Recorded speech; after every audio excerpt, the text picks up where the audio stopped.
loyalty, courage and service to country by servicemen and women, past and present. Gary, you are the priest in charge of St Mary's, a historical church. I believe the connection of the church starts off with the friendship of the priest in charge at the time when Garland was around, and it was Garland's friend, Maitland Woods. Yes. So thanks, Con. Yes, this church here at St Mary's has a long connection.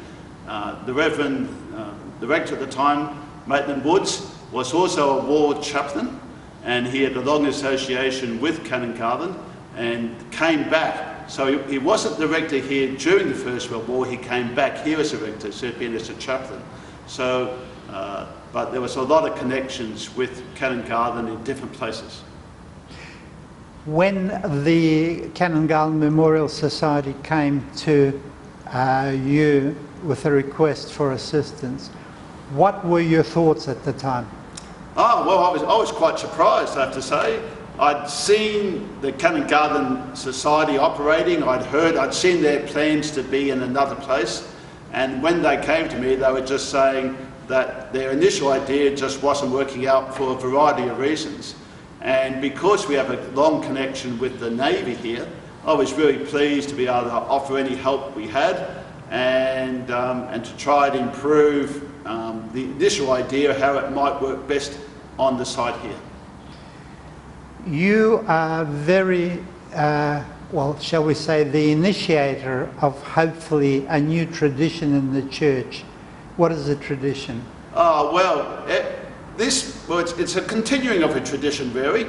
This church is well known for the people who like to do beautiful flowers, and ever since the memorial has been built, we try to, whenever we can, put flowers on the memorial wall so people see it as a living memorial.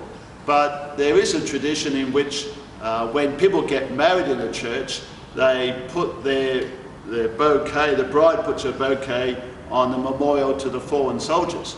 So now we've got a memorial in the park next door. That's something that we can tell brides that if they would like to, they can be part of that ongoing tradition by leaving some of their flowers or one of their bouquets on the memorial next door. So it's a nice way to continue the modern with a very ancient tradition. That's not really part of the Australian tradition, but it comes from other cultures, but it's how we grow into be a multicultural society.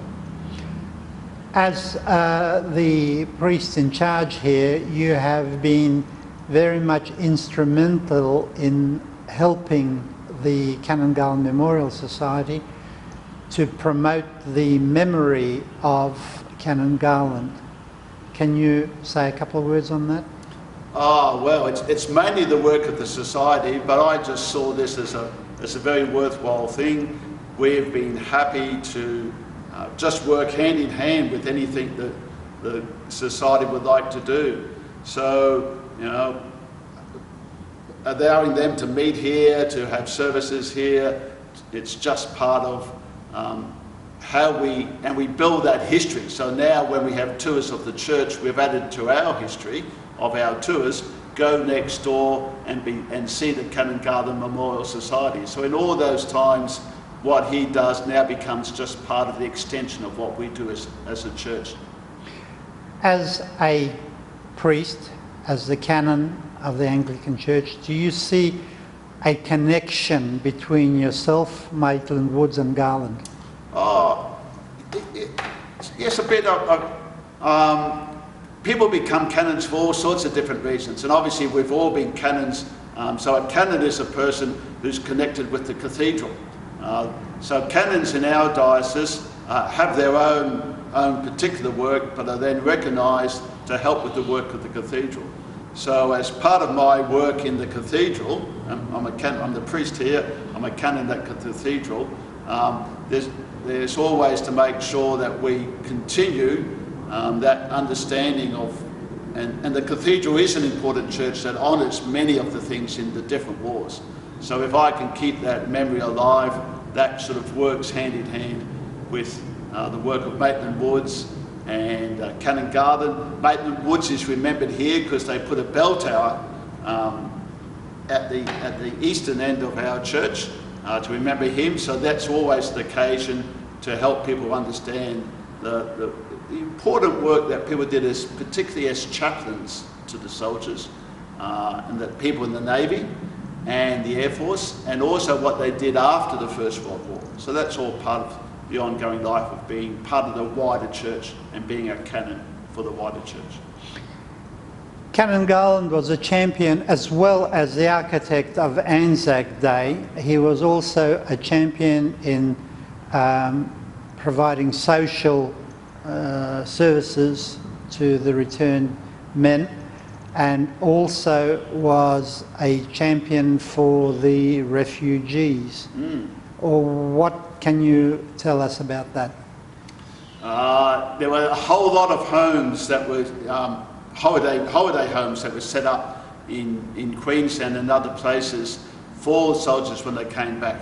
One of them has survived and recently has undergone an extensive rebuild, and they've really wanted to make sure Canon Garland's name was remembered there. So that's taken on a new life to help modern day people who've come back. And our church is, parts of our church are very active, and the Dean of our cathedral is very active in support for refugees, and the church has to continually be on the side of the poor. And I think they're the aspects. You know, you never want to say everything any one person did was great, but there are particular aspects of the time that are timeless and work for not only the refugees, not only the service personnel, but his ecumenical work in welcoming other traditions of the Christian church is also ahead of the time, and is something we try to do today. Recently, we were fortunate in having the pectoral cross that was given to Garland brought to Brisbane. Yes. Can you talk about your feeling and what you thought of, on seeing that reliquary? Yes, that's lovely. It was one of those lovely things that happened, but we had an opportunity here. Probably you could speak, other people would speak about the cross, but we had an opportunity both to bring it here to our church service, and because I'm involved with our synod, the wider gathering of our church across southern Queensland, I could then take it with Peter and show it to everybody from our Anglican church across southern Queensland, and just to remind them, because 100 years ago, people tend to forget history. So this is that's normal. So how we bring this a new reminder, and to say that was the cross he wore, that was the cross that had been given to him. Yeah, they're really special moments to be able to hold it, see what work had been done to it, why people had given it to him out of thanks. So it's a nice occasion to have that cross, but not only to hold it myself, but to show it to many other people. Now that the society has been dissolved, do you see it leaving any legacy to the Brisbane and Queensland? Well, certainly, because we have the society put the monument in the park. The City Council owns the monument, it'll be cared for. The City Council has put signposts up. So, like I said, the connection between the church and the park, when people come here and visit the church, they get a reference next door. So people will be able to read that bit of history. I think of other people. Here's an example. I think he'll be much more remembered than Everest. I wonder if anybody knows who Everest was, who Mount Everest was named after. And so, that's a very fascinating one. And he's got a small neglected grave in India, but people can be forgotten. But I think what the society has done is done enough on websites and in literature and physical monuments, so he can't be erased from history like some other people can be.